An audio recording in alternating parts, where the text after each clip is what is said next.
Kabanata Siyam, Mga Araw ng Salungatan. Mula sa mga unang taon nito ang batang Hudyo ay napapaligiran ng mga kahilingan ng mga rabay. Ang mga mahigpit na panuntunan ay inireseta para sa bawat kilos, hanggang sa pinakamaliit na detalye ng buhay. Sa ilalim ng mga guro sa sinagoga ang mga kabataan ay tinuruan sa hindi mabilang na mga regulasyon na bilang mga Orthodox na Israelita ay inaasahan nilang sundin. Ngunit hindi naging interesado si Jesus sa mga bagay na ito. Mula pagkabata, kumilos siya ng malaya sa mga batas ng rabbinical. Ang mga kasulatan ng lumang tipan ay kanyang patuloy na pag-aaral, at ang mga salitang, ganito ang sabi ng Panginoon, ay laging nasa kanyang mga labi. Habang ang kalagayan ng mga tao ay nagsimulang magbukas sa kanyang isipan, nakita niya na ang mga kinakailangan ng lipunan at ang mga kinakailangan ng Diyos ay patuloy na nagkakasalungatan. Ang mga tao ay lumalayo sa salita ng Diyos, at itinataas ang mga teorya ng kanilang sariling imbensyon. Nagmamasid sila ng mga tradisyonal na ritual na hindi nagtataglay ng kabutihan. Ang kanilang paglilingkod ay isang round lamang ng mga seremonya, ang mga sagradong katotohanang idinisenyo nitong ituro ay lingid sa mga mananamba. Nakita niya na sa kanilang walang pananampalataya na paglilingkod ay wala silang nakitang kapayapaan. Hindi nila alam ang kalayaan ng espiritu na darating sa kanila sa pamamagitan ng paglilingkod sa Diyos sa katotohanan.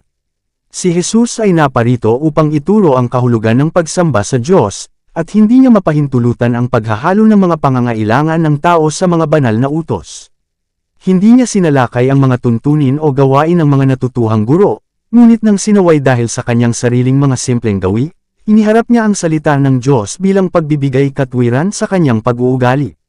Sa bawat banayad at mapagpakumbaba na paraan, sinubukan ni Jesus na pasayahin ang mga taong nakatagpo niya. Dahil siya ay napakaamo at hindi mapanghimasok, inakala ng mga eskriba at matatanda na siya ay madaling maimpluwensyahan ng kanilang pagtuturo. Hinimok nila siya na tanggapin ang mga kasabihan at tradisyon na ibinaba mula sa mga sinaunang rabay, ngunit hiniling niya ang kanilang awtoridad sa banal na kasulatan. Maririnig niya ang bawat salitang lumalabas sa bibig ng Diyos, ngunit hindi niya kayang sundin ang mga imbensyon ng mga tao. Tila alam ni Jesus ang mga kasulatan mula sa simula hanggang sa wakas, at ipinakita niya ang mga ito sa kanilang tunay na kahulugan. Ang mga rabay ay nahihiya na turuan ng isang bata. Sinabi nila na ito ang kanilang katungkulan upang ipaliwanag ang mga kasulatan, at ito ang kanyang lugar upang tanggapin ang kanilang interpretasyon. Nagalit sila na dapat siyang tumindig sa pagsalungat sa kanilang salita. Alam nila na walang awtoridad na matatagpuan sa kasulatan para sa kanilang mga tradisyon. Napagtanto nila na sa espiritual na pagkaunawa si Jesus ay nauuna sa kanila. Gayunpaman sila ay nagalit dahil hindi niya sinunod ang kanilang mga dikta. Sa hindi pagkumbinsi sa kanya, hinanap nila sina Jose at Maria, at iniharap sa kanila ang kanyang landas ng hindi pagsunod. Kaya nagdusa siya ng pagsaway at pagpuna. Sa murang edad, si Jesus ay nagsimulang kumilos para sa kanyang sarili sa pagbuo ng kanyang pagkatao, at kahit na ang paggalang at pagmamahal sa kanyang mga magulang ay hindi makapagpatalikod sa kanya mula sa pagsunod sa salita ng Diyos. Nasusulat ang kanyang dahilan sa bawat kilos na iba-iba sa mga kaugalian ng pamilya. Ngunit dahil sa impluwensya ng mga rabay, naging mapait ang kanyang buhay. Kahit sa kanyang kabataan ay kinailangan niyang matutunan ang mahirap na aral ng katahimikan at matiyagang pagtitiis. Ang kanyang mga kapatid, gaya ng tawag sa mga anak ni Jose, ay pumanig sa mga rabay. Iginiit nila na ang mga tradisyon ay dapat sundin, na para bang ito ang mga kinakailangan ng Diyos. Itinuring pa nila ang mga utos ng mga tao ng higit na mataas kaysa sa salita ng Diyos, at sila ay labis na nayayamot sa malinaw na pagtagos ni Jesus sa pagkilala sa pagitan ng mali at totoo. Ang kanyang mahigpit na pagsunod sa batas ng Diyos ay kanilang hinatulan bilang katigasan ng ulo. Nagulat sila sa kaalaman at karunungan na ipinakita niya sa pagsagot sa mga rabay. Alam nila na hindi siya nakatanggap ng tagubilin mula sa mga pantas, ngunit hindi nila makita na siya ay isang tagapagturo sa kanila. Nakilala nila na ang kanyang edukasyon ay mas mataas kaysa sa kanila. Ngunit hindi nila naunawaan na siya ay may daan sa puno ng buhay, isang pinagmumulan ng kaalaman na hindi nila alam. Si Kristo ay hindi excusable, at siya ay nagbigay ng espesyal na pagkakasala sa mga pariso sa pamamagitan ng pag-alis sa bagay na ito mula sa kanilang mahigpit na mga tuntunin. Natagpuan niya ang domain ng relihiyon na nababakuran ng matataas na pader ng pag-iisa, bilang masyadong sagradong bagay para sa pang-araw-araw na buhay. Ang mga pader na ito ng pagkahati ay kanyang ibinagsak. Sa kanyang pakikipag-ugnayan sa mga tao ay hindi siya nagtanong, ano ang iyong credo? Saang simbahan ka nabibilang? Ginamit niya ang kanyang kapangyarihang tumulong para sa lahat ng nangangailangan ng tulong. Sa halip na ilihim ang kanyang sarili sa selda ng isang ermitanyo upang ipakita ang kanyang makalangit na katangian, siya ay gumawa ng time para sa sangkatauhan. Itinanam niya ang simulain na ang relihiyon sa Biblia ay hindi binubuo sa pagpapahirap sa katawan. Itinuro niya na ang dalisay at walang dungeons na relihiyon ay hindi lamang para sa mga takdang panahon at espesyal na okasyon. Sa lahat ng panahon at sa lahat ng lugar siya ay nagpakita ng mapagmahal na interes sa mga tao, at nagbuhos sa palibot niya ng liwanag ng isang masayang kabanalan. Ang lahat ng ito ay isang pagsaway sa mga pariso. Ipinakita nito na ang relihiyon ay hindi binubuo ng pagkamakasarili, at na ang kanilang masamang debosyon sa personal na interes ay malayo sa pagiging tunay na kabanalan. Ito ay pumukaw sa kanilang puot laban kay Jesus, kaya't sinubukan nilang ipatupad ang kanyang pagsunod sa kanilang mga regulasyon. Si Jesus ay gumawa upang mapawi ang bawat kaso ng pagdurusa na kanyang nakita. Siya ay may maliit na pera na maibibigay, ngunit madalas niyang ipagkait ang kanyang sarili ng pagkain upang maibsan ang mga mukhang mas nangangailangan kaysa sa kanya. Nadama ng kanyang mga kapatid na ang kanyang impluwensya ay lumayo upang kontrahin ang kanilang impluwensya. Siya ay nagtataglay ng isang taktika na wala sa kanila, o ninanais na magkaroon. Nang magsalita sila ng malupit sa mga mahihirap, masasamang nilalang, hinanap ni Jesus ang mga ito, at nagsalita sa kanila ng mga salita ng pampatibay loob. Sa mga nangangailangan ay magbibigay siya ng isang baso ng malamig na tubig, at tahimik na maglalagay ng kanyang sariling pagkain sa kanilang mga kamay. Habang pinapaginhawa niya ang kanilang mga pagdurusa, ang mga katotohanang itinuro niya ay nauugnay sa kanyang mga gawa ng awa, at sa gayon ay natatak sa alaala. Ang lahat ng ito ay hindi nakalulugod sa kanyang mga kapatid. Dahil mas matanda kay Jesus, nadama nila na dapat siya ay nasa ilalim ng kanilang pagdidikta. Inakusahan nila siya sa pag-iisip na siya ay mas mataas kaysa sa kanila, at sinaway siya sa paglalagay ng kanyang sarili sa itaas ng kanilang mga guro at mga saserdote at mga pinuno ng mga tao.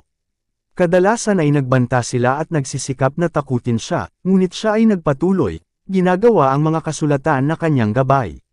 Minahal ni Jesus ang kanyang mga kapatid, at pinakitunguhan sila ng walang pagkukulang kabaitan, ngunit sila ay naninibugho sa kanya, at ipinamalas ang pinakapasyahang kawalan ng pananampalataya at paghamak. Hindi nila maintindihan ang kanyang pag-uugali. Malaking contradiction ang ipinakita kay Jesus. Siya ang banal na anak ng Diyos, ngunit isang walang magawang bata. Ang manlilikha ng mga daigdig, ang lupa ay kanyang pag-aari, gayunpaman ang kahirapan ay minarkahan ng kanyang karanasan sa buhay sa bawat hakbang. Siya ay nagtataglay ng dignidad at sariling katangian na ganap na naiiba sa makalupang pagmamataas at pagpapalagay, hindi siya nagsumikap para sa makamundong kadakilaan, at kahit sa pinakamababang posisyon siya ay nasisiyahan. Ito ay ikinagalit ng kanyang mga kapatid. Hindi nila maisip ang kanyang patuloy na katahimikan sa ilalim ng pagsubok at kawalan. Hindi nila alam na para sa atin siya ay naging mahirap, na tayo ay, sa pamamagitan ng kanyang kahirapan ay yumaman. Ikalawang Korinto Kapitulo 8 Versikulo 9. Nauunawaan nila ang misteryo ng kanyang misyon na hindi naiintindihan ng mga kaibigan ni Job ang kanyang kahihiyan at pagdurusa. Si Jesus ay hindi naintindihan ng kanyang mga kapatid dahil hindi siya katulad nila. Ang kanyang pamantayan ay hindi ang kanilang pamantayan. Sa pagtingin sa mga tao ay tumalikod sila sa Diyos, at wala sa kanila ang kanyang kapangyarihan sa kanilang buhay. Ang mga anyo ng relihiyon na kanilang naobserbahan ay hindi makapagpabago ng pagkatao. Nagbayad sila ng ikapunang yerbabay na at anas at common, ngunit inalis nila ang mas mahahalagang bagay ng batas, paghatol, awa, at pananampalataya. Mateo Kapitulo 23 Versikulo 23. Ang halimbawa ni Jesus ay para sa kanila ay isang patuloy na pangangati. Isang bagay lang ang kinasusuklaman niya sa mundo, at iyon ay kasalanan. Hindi niya masaksihan ang isang maling gawa ng walang sakit na imposibleng magkaila. Sa pagitan ng mga formalista, na ang kabanalan ng anyo ay nagtatago ng pag-ibig sa kasalanan, at isang katangian kung saan ang kasigasigan para sa kaluwalhatian ng Diyos ay palaging pinakamahalaga, ang kaibahan ay hindi mapag-aalinlanganan.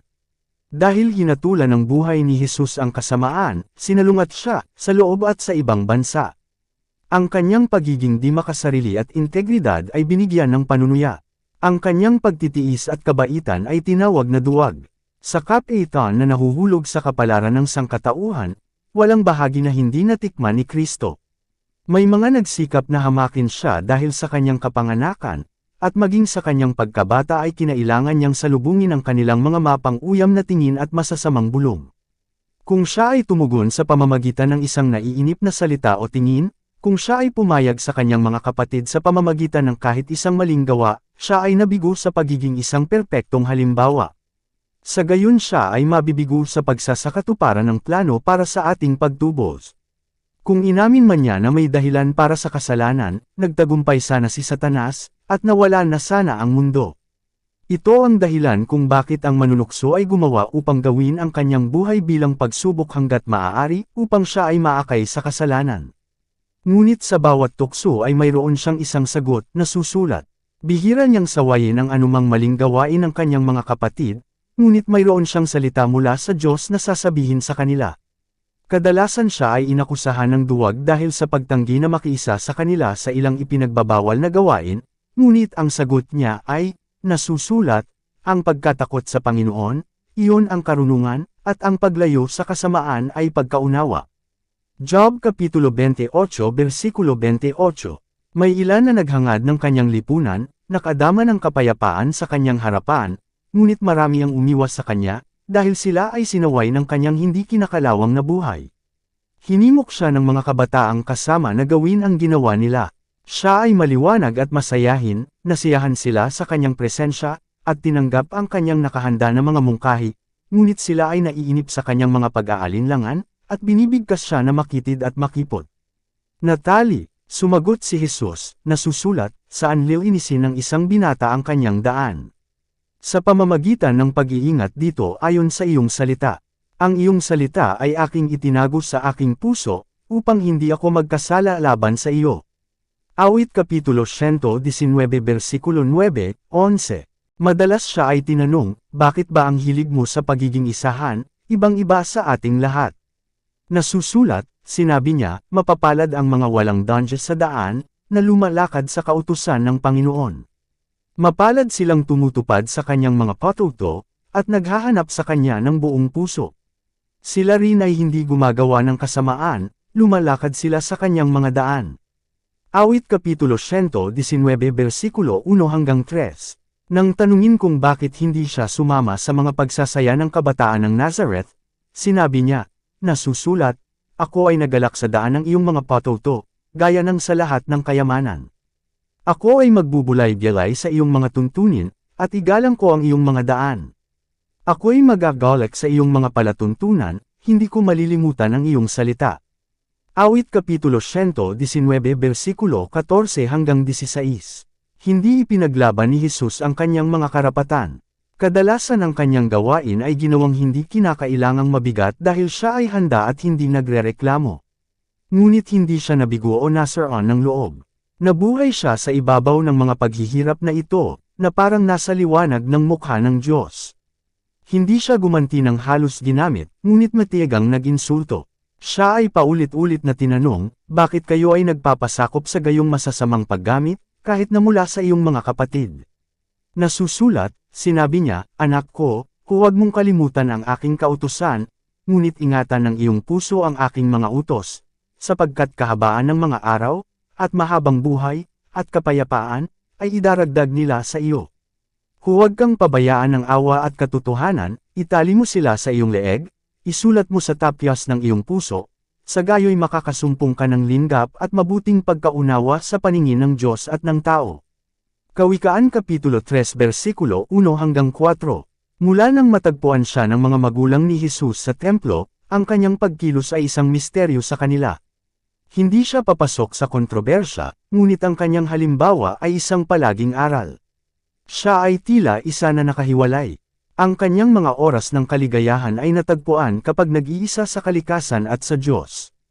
Sa tuwing ito ay kanyang pribilehiyo, siya ay tumalikod mula sa tanawin ng kanyang paggawa, upang pumunta sa mga bukid, upang magnilay-nilay sa mga luntiang lambak, upang makipag-ugnayan sa Diyos sa gilid ng bundok o sa gitna ng mga punong kahoy sa kagubatan. Ang madaling araw ay madalas siyang matatagpuan sa ilang liblib na lugar, nagninilay-nilay, nagsasaliksik sa kasulatan, o sa panalangin. Mula sa mga tahimik na oras na ito ay babalik siya sa kanyang tahanan upang gampanan muli ang kanyang mga tungkulin, at magbigay ng halimbawa ng matiyagang pagpapagal. Ang buhay ni Kristo ay minarkahan ng paggalang at pagmamahal sa kanyang ina. Si Maria ay naniniwala sa kanyang puso na ang banal na anak na ipinanganak sa kanya ay ang matagal nang ipinangakong Mesiyas, ngunit hindi siya nang ahas na ipahayag ang kanyang pananampalataya. Sa buong buhay niya sa lupa, nakikibahagi siya sa kanyang mga pagdurusa. Nasaksihan niya ng may kalungkutan ang mga pagsubok na dinala sa kanyang pagkabata at kabataan. Sa pamamagitan ng kanyang pagpapatibay sa kung ano ang alam niyang tama sa kanyang pag-uugali, siya mismo ay dinala sa pagsubok na mga posisyon. Itinuring niya ang mga samahan ng tahanan, at ang magiliw na pangangalaga ng ina sa kanyang mga anak, bilang napakahalagang kahalagahan sa pagbuo ng pagkatao. Alam ito ng mga anak na lalaki at babae ni Jose, at sa pamamagitan ng pag-akit sa kanyang pagkabalisa, sinubukan nilang iwasto ang mga gawain ni Jesus ayon sa kanilang pamantayan. Si Maria ay madalas na tumutol kay Jesus, at hinihimok siya na umayon sa mga gamit ng mga rabay. Ngunit hindi siya mahikayat na baguhin ang kanyang mga gawin ng pagninilay-nilay sa mga gawa ng Diyos at paghahangad na maibsan ang pagdurusa ng mga tao o maging ng mga paitong hayop. Nang ang mga pari at guro ay humingi ng tulong ni Maria sa pagkontrol kay Jesus, siya ay lubhang nabagabag, ngunit ang kapayapaan ay dumating sa kanyang puso habang siya ay naglalahad ng mga pahayag ng kasulatan na nagtataguyod sa kanyang mga gawain. Kung minsan ay nag-aalinlangan siya sa pagitan ni Jesus at ng kanyang mga kapatid, na hindi naniniwala na siya ang isinugo ng Diyos, ngunit ang katibayan ay sagana na ang kanya ay isang banal na katangian. Nakita niya siya na isinakripisyo ang kanyang sarili para sa ikabubuti ng iba. Ang kanyang presensya ay nagdala ng mas dalisay na kapaligiran sa tahanan, at ang kanyang buhay ay parang lebadura na gumagawa sa gitna ng mga elemento ng lipunan. Hindi nakakapinsala at walang dunges, lumakad siya sa gitna ng mga walang pag-iisip, mga bastos, mga hindi magalang, sa gitna ng mga di makatarungang mga alibughang walang ingat, mga di matuwid na Samaritano, mga pag-anong kawal, mga magaspang na magsasaka, at ang magkakahalong karamihan. Nagsalita siya ng isang salita ng pakikiramay dito at isang salita doon, habang nakikita niya ang mga taong pagod, ngunit napilitang pasanin ang mabibigat na pasanin. Ibinahagi niya ang kanilang mga pasanin, at inulit sa kanila ang mga aral na natutuhan niya mula sa kalikasan, ng pag-ibig, kabaitan, kabutihan ng Diyos. Itinuro niya sa lahat na tingnan ang kanilang mga sarili bilang pinagkalooban ng mahahalagang talento, na kung gagamitin ng tama ay magtitiyak sa kanila ng walang hanggang kayamanan. Inalis niya ang lahat ng walang kabuluhan sa buhay, at sa pamamagitan ng kanyang sariling halimbawa ay itinuro na ang bawat sandali ng panahon ay puno ng walang hanggang resulta, na ito ay dapat pahalagahan bilang isang kayamanan, at gamitin para sa mga banal na layunin.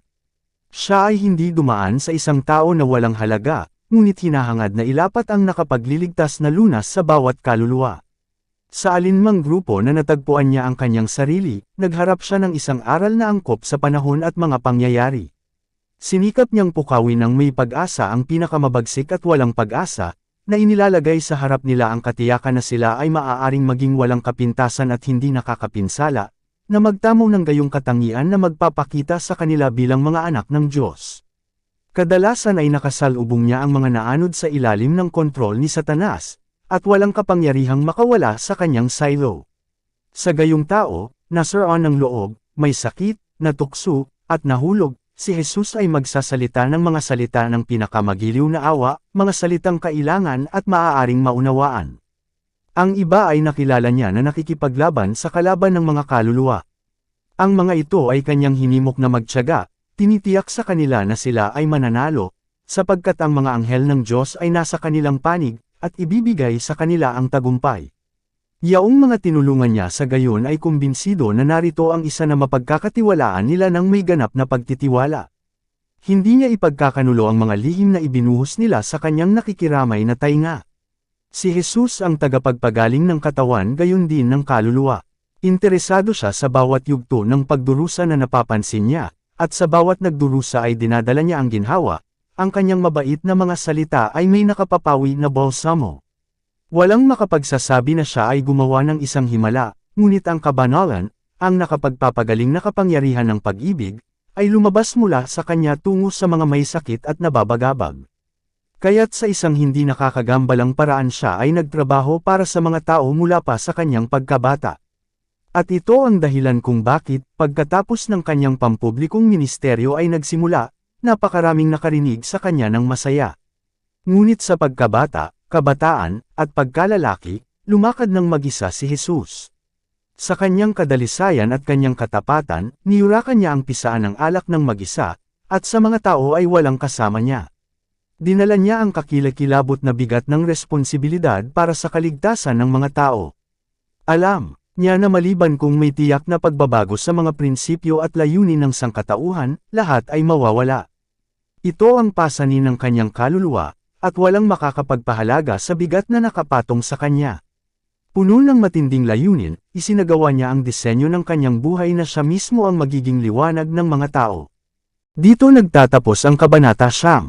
Para updated ka sa susunod na kabanata, ay huwag kalimutang mag-subscribe, mag-follow at mag-share sa ating channel Renilab TV. Maraming salamat po.